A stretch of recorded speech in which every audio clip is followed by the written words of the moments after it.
Lanjut boleh? Rabbil alamin. Al-alamin kita semua tahu, segala sesuatu selain Allah itu namanya jagat raya, alam semesta. Selain Allah, makhluk itu adalah jagat raya. Qayyumis samawati wal aradin. Allah yang al-qaim, yang mengurus sendiri 7 lapis langit dan bumi. Allah nggak butuh bantuan makhluk untuk ngurus 7 lapis langit dan bumi, tapi Allah pakai makhluknya sebagai tasyrifan, memuliakan makhluknya. Itu ada makhluk-makhluk yang dipakai sama Allah Ta'ala untuk ngurus 7 lapis langit dan bumi. Di antaranya ada malaikat bagian bagi rezeki, malaikat bagian ngirim hujan. Yang ngirim siapa? Allah. Tapi dalam mengirim hujan, Allah tugaskan malaikat-malaikat tertentu. Dalam mengirim rezeki, Allah tugaskan malaikat-malaikat tertentu. Qayyumis samawati wal aradin mudabbiril khalaiki ajma'in. Allah yang mengatur, mengurus seluruh makhluknya. Ini kita kalau paham ini, yang ngatur tuh Allah, enak loh. Sekarang saya mau nanya, tolong dijawab jujur. Yakin enggak kalau yang ngatur segala sesuatu Allah? Yakin enggak? Jadi kalau kamu dipecat, tenang atau bingung?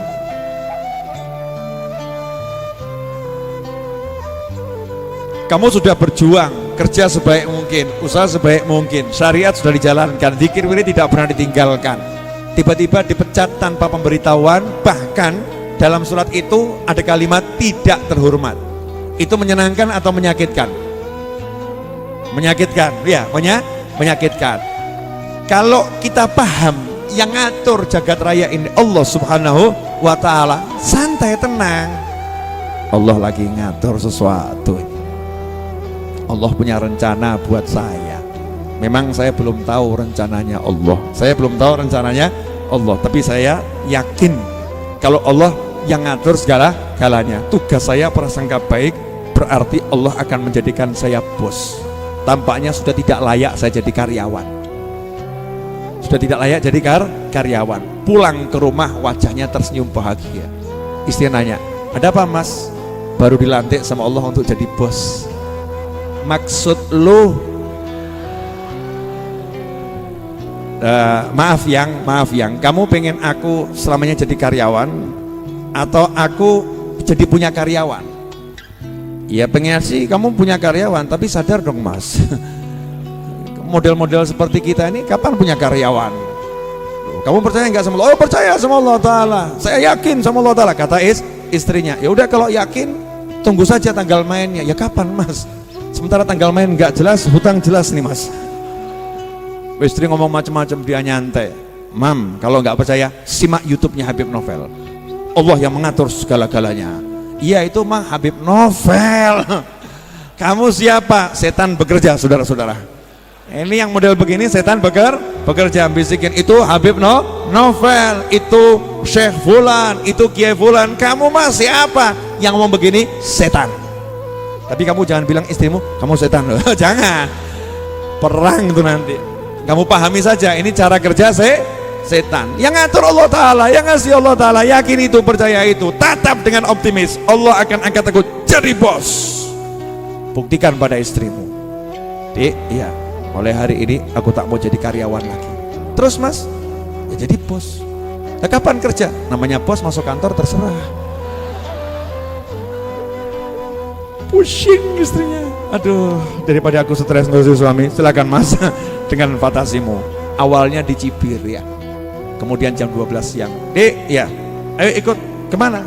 Loh, udah namanya ikut pos, tenang saja. Rupanya suaminya udah mendaftar pengajian satu kota yang ada makanan di situ. Masya Allah, Dek, kena, saya mau traktir kamu. Ngapain? Dapat pahala, dapat makanan. Kalau Jumat malam Majlis Ar-Raudhah. Oh iya, mulai didata sama dia ini ya. Kalau hari ini di sini, hari ini di sini nih. Udah, kita ngaji tiap malam, bebas. Kita dapat makan. Ajak anak, masya Allah. Ajak pembantu sekalian. Jadi kita bisa makan gratis, dapat ilmu, dapat roti jangan dimakan. Kenapa? Jual ke tetangga. Masya Allah. Otak udah mulai otak bos ini ya. Bisnis otaknya luar biasa ini. Silahkan dipraktekkan saudara-saudara.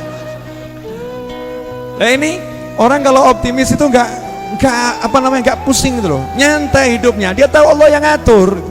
Jadi nggak pernah berpikir buruk. Semua yang terjadi dia pikir itu baik, walaupun tampaknya buruk. Nah seringkali kita tuh nggak yakin dengan yang kita kerjakan, ya, nggak yakin dengan kita kerjakan. Kita lebih yakin yang dikerjakan orang lain. Contoh, ini yang banyak beredar di WhatsApp, ya di Instagram. Ada gambar orang gali tanah, terus menemukan berlian. Yang di sampingnya juga gali tanah. Begitu lihat yang satu dapat berlian, yang dapat berlian pergi, yang gali tanah itu pindah gali ke tempatnya temennya yang dapat berlian. Ya nggak dapat. Padahal di balik tanah yang lagi dia gali tadi, di bawahnya ada berlian. Paham maksudnya enggak? Nah, itu karena dia lihat orang lain nggak percaya sama yang sedang dia kerjakan, nggak mensyukuri posisinya, tempatnya, akhirnya lelah. Rezeki itu ada jatahnya sendiri. Tapi kamu syukuri posisimu, apapun itu pasti enak. Saya kalau mau bab ngeluh, misal harus ngeluh gitu ya, alhamdulillah nggak bisa ngeluh. Kalau harus ngeluh, ini jam segini hari Jumat harus ceramah di depan Anda semua, betul kan?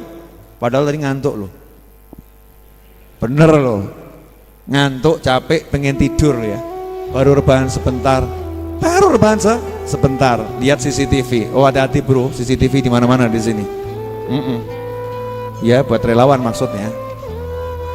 Duh, udah penuh nih jamaah nih. Jamaah udah penuh, harus ngajar ini. Harus ngajar. Ini kalau bab ngeluh, ya kalau bab ngeluh, nggak bisa gerak. Sebentar diundang ceramah sana, harus ceramah sini. Itu kalau orang mikir waktunya habis untuk ceramah, ngeluh akhirnya. Gara-gara jamaah pengajian saya akhirnya tersiksa, tak punya waktu untuk diri sendiri, gak bisa hidup tenang, gak bisa makan enak, baru mau makan datang tamu, baru mau rebahan datang tamu, kapan aku hidup tenang? Naudzubillah min dzalik. Ini kalau posisi penceramah mengeluh kan ya kebangetan toh ya, kebangetan. Tapi kalau orang melihat dengan mata syukur, alhamdulillah, ya Allah alhamdulillah, gak usah saya coba saya cek ya. Jakarta, yang dari Jakarta ada di sini, angkat tangan coba. Jakarta, tuh ya. Bali. Nah tuh pojok ada dari Bali itu ya. Bandung. Ah tuh ada Mas Riza dari Bandung, orangnya di belakang kelihatannya ya. Yang di TV juga angkat tangan tuh, nggak kelihatan ya. Oke. Yang dari Sukarjo, ya. Boyolali, Klaten, Wonogiri, Ponorogo. Oh ada jin kelihatan. Loh kamu nggak lihat, saya nggak lihat, cuman kira-kira atau ya nggak percaya, buktikan sendiri itu ya. Ya Surabaya. Oh di Surabaya. Mana lagi ini? Semarang. Surabaya. Semarang. Tuh. Masya Allah kan dari mana-mana banyak. Coba kalau malam ini saya disuruh pergi ke Surabaya, saya disuruh pergi ke Jakarta, saya disuruh pergi ke Bali, saya disuruh pergi ke Semarang, saya disuruh pergi Wonogiri, Sragen, Boyolali untuk ceramah. Bisa nggak? Nggak bisa. Saya suruh datang ke rumah Anda satu persatu. Kewajiban nyampaikan ilmu, datangin satu persatu rumah orang, ketuk rumah orang. Assalamualaikum mas, iya, jangan nonton TV mas, yuk ngaji sama saya mas. Perang saudara-saudara. Stres nih, kesian ya. Habib Novel stres. Betul kan? Alhamdulillah Allah Ta'ala mengumpulkan Anda di sini, dibuat gampang. Ke tempat Habib Novel, ayo ke Masjid Ar-Raudhah. Udah pokoknya ngaji di sana, datang ke sini. Saya tinggal turun dari tangga atas, duduk di sini, disiapkan kok kopi, pegang mic, didengarkan orang sekian banyak, belum lagi yang di dunia maya, kemudian panen pahala. Kurang ajar bener kan ya? Alhamdulillah, ini kan anugerah yang luar biasa, nikmat. Makanya kalau kita lihat dari sisi nikmat, itu selalu nikmat. Kalau mau lihatnya nggak enak, apapun sisinya pasti nggak enak. Bu, punya suami ganteng kaya raya, nikmat atau azab? Bu, ibu, punya suami ganteng kaya raya, nikmat atau azab?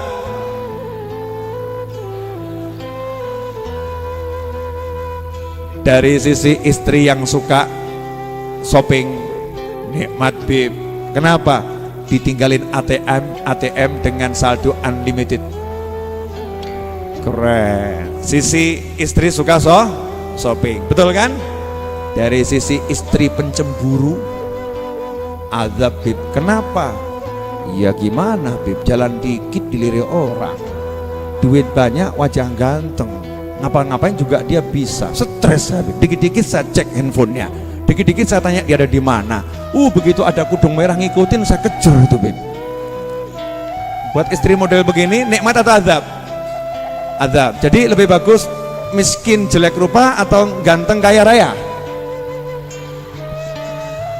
Loh, kalau miskin jelek rupa gitu kan istrinya nggak cemburu, betul kan ya? Mas siapa yang mau sama kamu? Duit nggak ada, wajah nggak ada, cuman saya yang mau, merasa aman, nyaman, tentram. Tapi istri modal juga shopping, azab nih punya suami seperti ini. Tempe aja nggak dapet, tahu nggak dapet, tiap hari cuman lombok diiris kasih nasi. Aduh, ya Allah, Allahumma perubahan. Istrinya doanya seperti itu. Ini setiap sisi kalau dilihat ada sisi positif, ada negatif. Lah kita mau pilih yang mana? Pilih jadi orang yang berduka, sedih, ya tersiksa, atau orang yang bahagia, ketawa, nikmat, yaitu dengan alhamdulillah. Cari sisi positifnya. Mesti bersyukur, nggak mungkin enggak. Tidak mungkin tidak. Pasti akan bersyukur pada Allah Subhanahu wa ta'ala. Dan saya orang yang sangat bersyukur sama Allah Ta'ala dikasih Anda semua, dikasih hadiah punya teman-teman yang seperti Anda. Kok yo mau datang ke sini? Ya kan? Kok mau datang ke sini? Dan Anda harusnya bersyukur juga. Kok yo mau Habib Novel duduk ngajar di sini, nggak pergi ke mall gitu loh ya. Saling mensyukuri kan. Alhamdulillah, Allah kasih kemudahan semuanya. Siapa yang ngasih? Allah Subhanahu wa ta'ala. Di situ nanti kita akan pegang peran kita. Alhamdulillah ya Allah, dikasih alat dakwah, dikasih alat ibadah, dikasih kesempatan mudah. Terima kasih ya Allah, sehingga siapapun yang datang akan dipandang dengan penuh cinta. Alhamdulillah, kirimannya Allah Ta'ala. Apalagi kalau teman-teman saya udah motret dari pos, cepret beras dari jamaah, Masya Allah. Yang ucap Alhamdulillah satu teman-teman, Alhamdulillah. Karak dari jamaah, teman-teman, Alhamdulillah. Ini majelis Jumat malam Sabtu ini, Masya Allah, berasnya datang sendiri. Ya, semua datang sendiri. Tapi yang masak istri saya. Ya, dan kawan-kawan yang datang juga sendiri. Yang makan, dia datang sendiri juga, gitu kan. Gak perlu kita kirimkan, betul kan? Datang sendiri. Jadi ada yang masak, ada yang makan, ada yang ngirim bahannya. Alhamdulillah, nikmat apa lagi? Makanya kalau kita bisa duduk sama temen, bisa majelis, bisa ngobrol, nikmat. Alhamdulillah. Mau apa? Urip ki meh golek apa? Sampai bilang sama teman-teman, urip meh golek apa? Urip bariki mati awakmu. Sebentar lagi kamu mati, mau cari apa lagi? Kamu bisa duduk sama pasanganmu, kamu bisa ketawa, kamu bisa sholat, bisa baca Al-Quran, bisa zikir. Udah itu nikmat. Duit itu buat apa sih? Paling buat tambah-tambahan, betul kan ya? Tambahan kan nggak penting. Duit banyak nggak punya kenikmatan begini, apa artinya? Apa artinya? Ini nikmat yang luar biasa. Alhamdulillah. Jelas semuanya? Apa? Sudah mulai praktek ini, alhamdulillah sama semua. Alhamdulillah, Masya Allah. Jadi kalau suatu saat kamu mengalami yang gak enak, ngucapnya apa? Perlu dipraktekkan atau nggak usah? Jangan ya, jangan. Pokoknya yang enak-enak saja. Kalau kita terbiasa ngucap alhamdulillah, tidak akan pernah melihat yang gak enak. Gak akan pernah.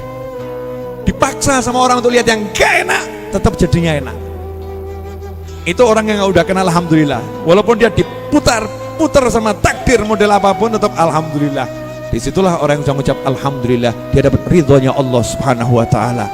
Karena ridhonya Allah tergantung ridhomu pada Allah Ta'ala. Oh iya. Gini. Boleh saya nanya? Sebelum majlis ini diakhiri, ya karena jam 10 lewat. Habib, kenapa nggak diperpanjang? Biar saya kangen sama Anda kangen sama saya. Karena kalau lama-lama aku menatap dirimu, aku akan bosan dengan engkau. Dan kalau lama-lama engkau menatap aku, engkau juga akan bosan pada aku. Biar tetap ada kerinduan dalam hati, maka pengajian ini harus segera diakhiri. Nah, ini alasan Ustadz untuk segera mengakhiri ya, ilmu ngeles tingkat tinggi saudara-saudara. Jadi begini, kita pengen tahu enggak Allah ridho sama kita? Pengen. Nah, Nabi udah ngasih tahu SAW, kalau kamu pengen tahu Allah ridho enggak sama kamu, caranya gampang. Ini yang ngajarin Nabi Muhammad SAW ya. Kamu kalau pengen tahu Allah ridho sama kamu atau Allah enggak ridho sama kamu, caranya gampang. Caranya kamu ridho enggak dengan takdirnya Allah Ta'ala. Kalau kamu dibolak-balikkan takdirmu di apapun, kamu ridho, ikhlas, seneng, ridho itu puas, enggak keluh kesah, ya enggak keluh kesah, hatimu puas, hatimu rela, maka Allah ridho sama kamu. Contoh, dikasih hidup melarat super miskin. Kalau ridho, ikhlas, ya puas, maka ibadahmu hanya yang wajib saja, Allah juga ridho sama kamu. Dah, aku ridho sama hambaku ini. Kenapa? Oh, saya kasih model apapun dia tetap senang sama saya kok. Ya saya juga senang sama dia, gitu loh. Enak toh? Tapi kalau kita nggak ridho, walaupun kita sholat model apapun, tapi kita nggak ridho sama takdirnya Allah Ta'ala, maka Allah juga nggak butuh sama ibadah kita. Oh, dia saya begitukan aja marah kok. Baru saya begitukan aja dia udah gak enak hati. Dia seperti itu sama saya, terus saya suruh ngasih nilai sholatnya, udah ambil, kembalikan ke dia, gak butuh sholatnya. Kenapa? Saya kasih begitu marah. Masya Allah. Marahnya sama siapa? Sama keadaan, bukan saudara-saudara. Keadaan siapa yang ngasih? Allah Subhanahu wa Ta'ala. Kalau kita marah sama keadaan, berarti kita marah kepada yang membuat keadaan. Nah, ridho ini memang gampang-gampang susah, harus dibiasakan. Nanti kalau udah biasa, maka bisa. Biasa, maka bisa. Bisa itu karena terbiasa. Maka biasakan bisa agar bisa biasa. Paham? Enggak tahu. Oh, saya cuma ngucap kok ya. Jelas semuanya? Kok kelihatan enggak ridho, kenapa ini? Ya, jamnya jam 10 lewat. Saya pengen majlis ini dikangenin sama saya dan dikangenin Anda semua. Setuju? Jadi biar kita nanti, ini kan masih ada makan tiap malam toh. Paling cepat kan keluar dari sini setengah 11 malam, betul? Paling cepat itu. Nah, belum nyampe rumah nanti jam berapa? Saya pengen nanti Anda kalau ngajak orang hadir ke sini, orangnya itu seneng. Oh, majlisnya jam 8 mulai dari urutan baca yasinnya, sholawatnya. Jam 10 udah selesai, kemudian makan ya. Oh, asik gitu enak. Saya mau datang lagi. Ternyata ngajak orang semakin banyak. Terakhir janjikan, selesai majlis ada makan. Ternyata dia nggak dapat. Mana katanya majlis ada makan? Wah, nasibmu mas yang ridho. Ikhwani rahimakumullah. Jazakumullah khairan. Saya terima kasih banyak. Ya, terima kasih banyak karena sudah mau hadir di majlis ini. Dan untuk pemirsa dimanapun Anda berada, jazakumullah khairan, terima kasih banyak sudah mau menonton tayangan majelis ini. Ya, tanpa Anda yang menonton dan tanpa Anda yang hadir, majelis ini seperti nggak ada. Walaupun ada, tapi seperti nggak ada. Adanya majelis ini karena adanya yang belajar dan mengajar. Karena adanya orang-orang yang mau saling berbagi waktu. Ya, berbagi waktu untuk siapa? Untuk dekatkan diri pada Allah Ta'ala, untuk kenal sama Allah Subhanahu wa Ta'ala. Maka kita harus saling berterima kasih. Terima kasih pada siapapun. Anda kalau datang sendiri nggak ada yang lain, gak enak toh ya, betul ya? Sendiri toh, yang lain kemana? Nggak tahu, kan gak enak toh. Makanya terima kasih sama temennya yang sudah mau hadir, gitu kan? Alhamdulillah dia mau hadir. Oh, itu lama-lama bisa kangen loh. Lama-lama bisa kangen. Sebagai wujud terima kasih, sesuatu yang udah lama tidak kita lakukan, malam hari ini kita lakukan 1 menit saja atau 2 menit saja. Ya, masing-masing serong kanan. Is, kasih contoh is. Ya, oke, lanjut. Nah, sip. Ya, buat sepur. Nah, begitu. Paham? Ya. Hujan rintik-rintik. Ya, alhamdulillah. Lanjutkan yang belum paham, ikuti teman-temannya. Hujan rintik-rintik. Alhamdulillah. Ibu-ibu ayo bu, jangan nonton. Saya komandonya saja. Hujan rintik-rintik. Rupanya angin masih sepoi-sepoi, jadi hujannya 2 jam saudara-saudara. mulai hujan es batu. Wah, hujan batu ya, mau boleh kepal boleh begini, jangan keras-keras nanti pingsan yang di depan. Ayah, hujan rintik-rintik ya, cuaca terang, angin berbalik.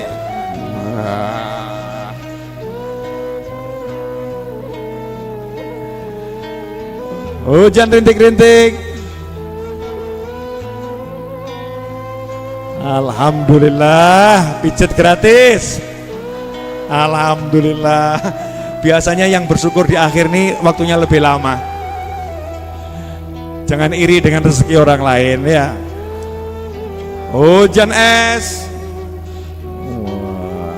Wah, Masya Allah, menyenangkan. Alhamdulillah, wajah-wajah bahagia tampak walaupun dipukulin saudaranya.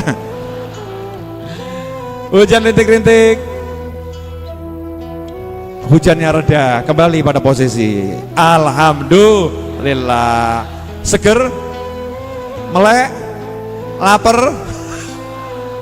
Tak kirain laparnya hilang, ternyata tambah lapar ya. Biasanya pasti pijit tambah lapar. Nah ini cara kita mensyukuri teman kita, biar saling sama temannya bisa berterima kasih. Saya ucapkan jazakumullah khairan katsira. Terima kasih banyak. Mudah-mudahan kita bisa terus belajar dimanapun berada.